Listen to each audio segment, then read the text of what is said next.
സത്യമേവ ജയതേ എന്നാണ് ഉപനിഷത്ത് പ്രഖ്യാപനം. സത്യം തന്നെ ജയിക്കുന്നു. ഈ പ്രപഞ്ചത്തിലൊട്ടാകെ നിറഞ്ഞിരിക്കുന്ന ശക്തിയാണ് ദൈവം. ആ ദൈവത്തെ തന്നെയാണ് സത്യമെന്നും ബ്രഹ്മമെന്നും ധർമ്മമെന്നും ഒക്കെ പറയുന്നത്. ആ സത്യത്തിനെതിരായി നമ്മൾ നീങ്ങുമ്പോൾ നമ്മൾ ദുഃഖവും ദുരിതവും ഏറ്റുവാങ്ങേണ്ടി വരുന്നു. പക്ഷേ നമ്മൾ താൽക്കാലിക ലാഭത്തിന് വേണ്ടി അസത്യത്തിൻ്റെ വഴി സ്വീകരിക്കുന്നു. എന്നാൽ അസത്യം ഒരിക്കലും ഒരാളെയും സന്തോഷിപ്പിക്കാൻ പോകുന്നില്ല. ഇന്ന് നമ്മൾ ഒരു കാര്യം നേടാൻ വേണ്ടി അസത്യത്തിൻ്റെ അധർമ്മത്തിൻ്റെ വഴി സ്വീകരിച്ചാൽ നാളെ കർമ്മം നമ്മെ തിരിഞ്ഞു കൊത്തും. കാരണം കർമ്മം ഒരു ചക്രം പോലെയാണ്.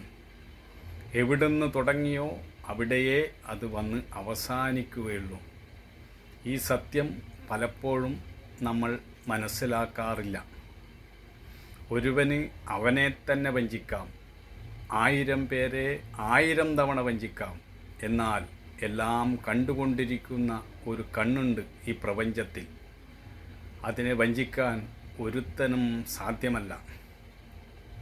നമ്മൾ അധർമ്മം ചെയ്തിട്ട് ധർമ്മമാണെന്ന് കാണിക്കാൻ ശ്രമിക്കുന്നത് കത്തുന്ന അഗ്നിയെ തുണി കൊണ്ട് മറയ്ക്കാൻ ശ്രമിക്കുന്നത് പോലെയാണ്.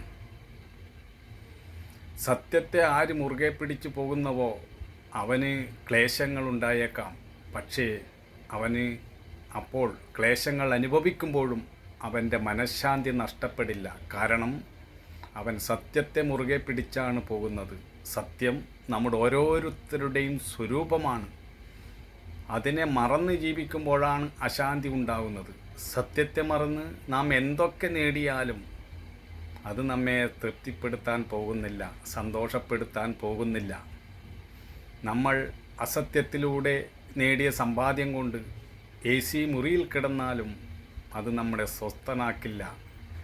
നിന്നെ ലോകം മുഴുവൻ അംഗീകരിക്കുന്നു, എന്നാൽ നീ അതിന് യോഗ്യനാണോ എന്ന് മനസ്സാക്ഷി ഓരോ നിമിഷവും നമ്മോട് ചോദിക്കുമ്പോൾ നമുക്കെങ്ങനെ സ്വസ്ഥത കിട്ടും? അതുകൊണ്ട് മനസ്സാക്ഷിയെ വഞ്ചിക്കുന്ന പ്രവൃത്തി ആരും ഒരിക്കലും ചെയ്യാൻ പാടില്ല. നമ്മളെല്ലാം ഒരു വഴിയാത്രക്കാരെ പോലെയാണ് ഇവിടെ വന്ന് വെട്ടിട്ടുള്ളത്.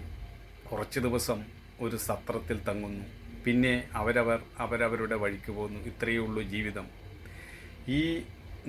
ഈ നിസാര കാലത്തിനുള്ളിൽ ജീവിക്കാൻ വേണ്ടി നമ്മൾ എന്തിന് മറ്റുള്ളവനെ വഞ്ചിച്ചും ചൂഷണം ചെയ്തും പണമുണ്ടാക്കുന്നു? അതുകൊണ്ട് നമുക്ക് ഒരു ഗുണവും ഉണ്ടാകാൻ പോകുന്നില്ല. താൽക്കാലിക ലാഭം മാത്രമേ ഉണ്ടാവുകയുള്ളൂ. അതുകൊണ്ടാണ് ഉപനിഷത്ത് പറഞ്ഞത് സത്യമേവ ജയതേ, സത്യത്തെ മുറുകെ പിടിക്കൂ എന്ന്. സത്യം തന്നെയാണ് ശാന്തി, സത്യം തന്നെയാണ് ആനന്ദം. ആ സത്യത്തിൽ നിന്ന് നമ്മൾ വ്യതിചലിക്കും തോറും നാം നമ്മിൽ നിന്നും തന്നെ അകന്നു പോവുകയാണ് ചെയ്യുന്നത്. അപ്പോഴാണ് നമുക്ക് ശത്രുക്കൾ ഉണ്ടാകുന്നത്. എല്ലാ വേർതിരിവും ഉണ്ടാകുന്നത് സത്യത്തിൽ നിന്നും വ്യതിചലിച്ചു പോകുന്നതാണ്. നമ്മൾ അമ്പലത്തിലും പള്ളിയിലും ഒക്കെ പോയി പ്രാർത്ഥിക്കാറുണ്ട്. അത് കഴിഞ്ഞാൽ നമ്മൾ വീണ്ടും അസത്യവും അധർമ്മവും പ്രവർത്തിക്കും. അതുകൊണ്ട് യാതൊരു പ്രയോജനവുമില്ല. ഒരു അമ്പലത്തിലും പള്ളിയിലും പോയില്ലെങ്കിലും സത്യവാനായി ജീവിക്കാൻ കഴിഞ്ഞെങ്കിൽ അയാൾ നിൽക്കുന്നിടത്തു തന്നെയാണ് ദൈവം. ദൈവത്തെ നമ്മൾ എവിടെയോ ആകാശത്തെവിടെയോ സങ്കല്പിക്കുകയാണ്. അങ്ങനെയല്ല, ദൈവം നമ്മുടെ ഉള്ളിൽ തന്നെയുണ്ട്, സർവത്തിലുമുണ്ട്, എല്ലാത്തിലുമുള്ളത് ദൈവമാണ്. നമ്മളൊരാളെ വഞ്ചിക്കുമ്പോൾ ദൈവത്തെ തന്നെയാണ് വഞ്ചിക്കുന്നത്. ഇവിടെ ദൈവമല്ലാതെ മറ്റൊന്നുമില്ല. ഇതറിയാതെ നമ്മൾ സ്വാർത്ഥത കൊണ്ട് മറ്റുള്ളവനെ ദ്രോഹിക്കുന്നു, പറ്റിക്കുന്നു, വഞ്ചിക്കുന്നു. എങ്ങനെയെങ്കിലും പണമുണ്ടാക്കുക, വലിയവനായി തീരുക, സന്തോഷത്തോടു കൂടി ജീവിക്കുക എന്ന ഒരു മിഥ്യാധാരണയാണ് നമുക്ക് ഓരോരുത്തർക്കുമുള്ളത്. ഈ ധാരണയാണ് നമ്മൾ മാറ്റേണ്ടത്. കാരണം ഞാൻ ഒരാളെ എൻ്റെ സുഖത്തിന് വേണ്ടി പറ്റിക്കുമ്പോൾ അവൻ്റെ വേദന എങ്ങോട്ട് പോകും? അത് നമ്മിലേക്ക് തന്നെ തിരിച്ചു വരും. അതുകൊണ്ട് തനിക്ക് സുഖം വേണമെന്ന് ആഗ്രഹിക്കുമ്പോൾ മറ്റുള്ളവനും സുഖത്തിന് ആഗ്രഹമുണ്ടെന്ന് മനസ്സിലാക്കണം. അങ്ങനെ തൻ്റെ സുഖത്തിന് വേണ്ടി പ്രവർത്തിക്കുമ്പോൾ മറ്റുള്ളവന് യാതൊരു അശാന്തിയും ഉണ്ടാക്കാൻ പാടില്ല. മറ്റൊരാൾക്ക് അശാന്തി ഉണ്ടാക്കിയാൽ അതിൻ്റെ ഫലം തിരിഞ്ഞു വരുമ്പോൾ നമുക്കും അശാന്തി ഉണ്ടാകും. ഇത് പ്രപഞ്ച നിയമമാണ്. ഈ നിയമം ആർക്കും മാറ്റിമറിക്കാൻ സാധ്യമല്ല.